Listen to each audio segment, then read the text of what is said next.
Welcome है आप सभी का हमारे यूट्यूब चैनल में। जिस तरह से मृत्यु अटल है, जितनी मृत्यु सच है उतना ही सच है बुढ़ापा। हर वह आदमी या वस्तु जिसका जन्म होता है उसका नाश होने से पहले वह पुरानी या बूढ़ी भी होती है। और आज की ये बुढ़ापा एक इमोशनल कहानी इसी सत्य पर आधारित है। बुढ़ापा एक इमोशनल कहानी। Very emotional Hindi story. हर रोज़ की तरह दिनेश लाल जी अपने शाम के सैर सपाटे से लौट आए थे। वह अपने जूते उतार ही रहे थे कि बहू ने पूछा, बाबूजी, आज हम पार्टी में जा रहे हैं, हम वहीं से खाकर आएंगे। आज रात के खाने में क्या खाएंगे बताइए। दिनेश लाल जी सोचने लगे, आज रविवार तो नहीं है और ना ही किसी की शादी है, ज़रूर किसी पार्टी में जा रहे होंगे। छोड़ो, मुझे क्या करना है इस उम्र में। अपने विचारों पर काबू करते हुए दिनेश लाल जी बोले, ऐसा करो बेटा, मेरे लिए तो रोटियां बना दो, दूध के साथ रोटियां ही खाऊंगा। बहू तुरंत बोल उठी, बाबूजी, सुबह ही जो बनाई थी उनमें से 2 रोटियां अभी भी बची हुई हैं। अगर आप बहू ने अपना वाक अधूरा ही रहने दिया, लेकिन दिनेश लाल जी अच्छी तरह समझ गए कि वह क्या कहना चाहती थी। सुबह की रोटियां खाई तो गैस हो जाएगा। सुबह भी बहू ने मसाले वाली सब्जी ही बनाई थी, जिसके चलते अभी तक खट्टी डकारे आ रहे हैं। और इस उम्र में पेट को संभालना मतलब किसी बिगड़े हुए बच्चे को संभालने से भी ज़्यादा कठिन काम। बाबूजी बहू से बोले, नहीं बेटा, इस उम्र में सुबह की रोटी यहाँ नहीं खा सकता। तुम्हें थोड़ी तकलीफ़ होगी, लेकिन मेरे लिए 2 ताज़ी रोटी बना दो। बहू को बहुत गुस्सा आया। वह गुस्से में ही बड़बड़ाते हुए उठी, अब 2 रोटियां बनाओ या 10, काम तो उतना ही बढ़ेगा। आटा गूँथो, रोटियां बनाओ, किचन और बर्तन साफ करो। इन्हें क्या है, इन्हें सिर्फ ऑर्डर देना है, काम तो मुझे करना पड़ता है ना। बस दिन रात इनकी ही सेवा करते रहो। बहू के बोल दिनेश लाल के कानों पर पड़ रहे थे। हे भगवान, सिर्फ 2 रोटियां बनाने में इतनी तकलीफ़। मैंने कोई 5 पकवान तो मांगे नहीं थे। उन्हें बहुत गुस्सा आ गया, लेकिन गुस्सा वहाँ किया जाता है जहाँ कोई सुनने वाला हो। उन्होंने अपना गुस्सा निकल लिया, तो उन्हें जितना जल्दी गुस्सा आता था उससे जल्दी चला भी जाता था। दिनेश लाल जी को अपनी पत्नी की बहुत याद आई। निर्मला के जीते जी उन पर कभी बासी रोटी खाने की नौबत नहीं आई थी। उल्टा खाने में 10 चीज़ें और मिल जाती थीं। खाने के साथ मीठा, पापड़, अचार, दही, छाछ, सलाद और पता नहीं क्या क्या। दिनेश जी को बहुत बुरा लग रहा था। रहने दो बहू, मैं सुबह की रोटी ही खा लूँगा, फिजूल में तुम्हें तकलीफ़ होगी। और वैसे भी तुम्हारे हाथों की रोटी बहुत मुलायम होती है, मुझे चलेगा। मेरी वजह से तुम लोगों को देर नहीं होनी चाहिए। बहू को तो सोने से पीला मिल गया। वह अपनी आवाज़ मीठी करते हुए बोली, बाबूजी, आप चाय लेंगे क्या? दिनेश लाल जी अपनी चाय पीने की इच्छा को दबाते हुए बोले, वैसे कोई ख़ास इच्छा नहीं है चाय पीने की, मगर तुम अपने लिए बना रही हो तो मेरे लिए भी थोड़ी बना देना।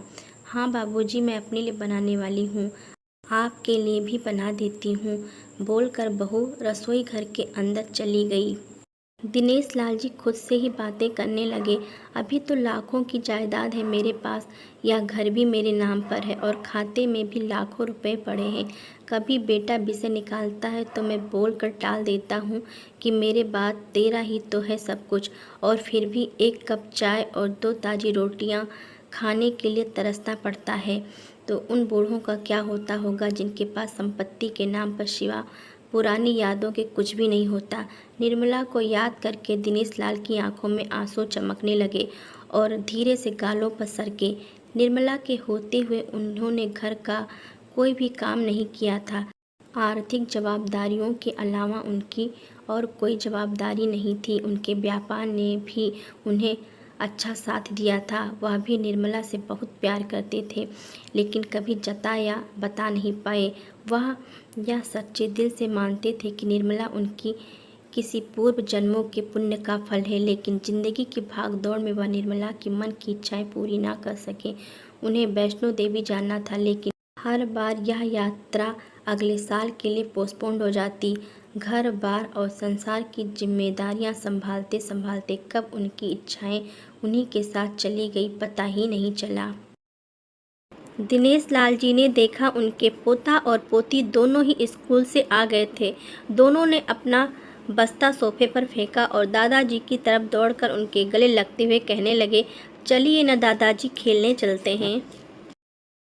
यही निस्वार्थ प्रेम के कुछ पल थे जिनमें दिनेश लाल जी भी बच्चों के साथ बच्चे बन जाते थे और सारे अपने दुख और यादें भूल जाते थे। वह कुछ बोल पाते उससे पहले ही बहू ने कहा, चलो छोड़ो दादाजी को, हमें पार्टी में जाना है, जल्दी से आकर तैयार हो जाओ, पापा भी आते ही होंगे। दोनों ही बच्चे दादाजी को छोड़ मम्मी की तरफ भागे। उनकी पोती 7 साल की थी और पोता 5 साल का था। दिनेश लाल जी अपनी सोच में डूबे हुए बालकनी की तरफ गए। बालकनी में धीमी ठंडी पवन ने उनका स्वागत किया। बहू उनके लिए चाय बनाकर लेकर आई। बालकनी में रखी अपनी कुर्सी पर बैठकर दिनेश लाल जी घुट घुट करके चाय पी रहे थे।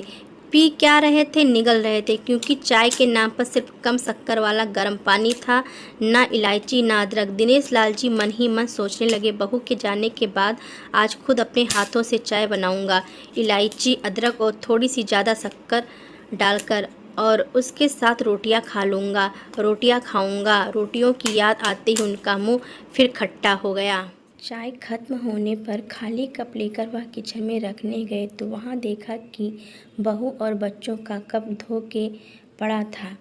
उन्होंने भी अपना कप धो कर रख दिया और अपनी डायरी लेकर बालकनी में आ गए। बालकनी में बैठे बैठे उनकी नज़र सूखी और तुलसी के पौधे पर गई। उन्होंने एक लोटा पानी लाकर उसमें डाल दिया। कुछ मिनटों बाद ध्यान से देखने पर उन्हें पता चला कि सूखे हुए तुलसी के पौधे में नई कुपले जैसे मुस्कुरा रही हो। तुरंत याद आया कि निर्मला हर सुबह तुलसी को पानी और शाम को दिया दिखाती थी। अब तो शाम को ना तुलसी को ना ही भगवान के मंदिर में दिया जलता है। पता नहीं कितने संस्कार, इतनी अच्छी आदतें निर्मला अपने साथ ले गई थी। दिनेश लाल आसमान की तरफ देखकर बोले, शकुंतला, मुझे और इस घर को अभी तुम्हारी ज़रूरत थी। तुम क्यों हमें छोड़कर चली गई? तुमने मुझे धोखा दिया, तुमने हमेशा साथ रखने का वचन तोड़ दिया, तुम मुझे अकेला छोड़कर चली गई। दिनेश लाल की आंखें भर आई।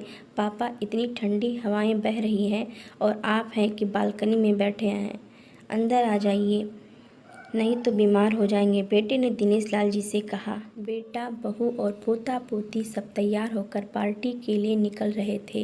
किसी ने झूठ मूठ ही मन रखने के लिए भी उनसे नहीं पूछा कि साथ चलिए। बाबा, आप खाना खाकर जल्दी सो जाइएगा, हमें आने में ज़रा देर हो जाएगी। ज़्यादा देर तक जागना आपकी सेहत के लिए अच्छा नहीं है।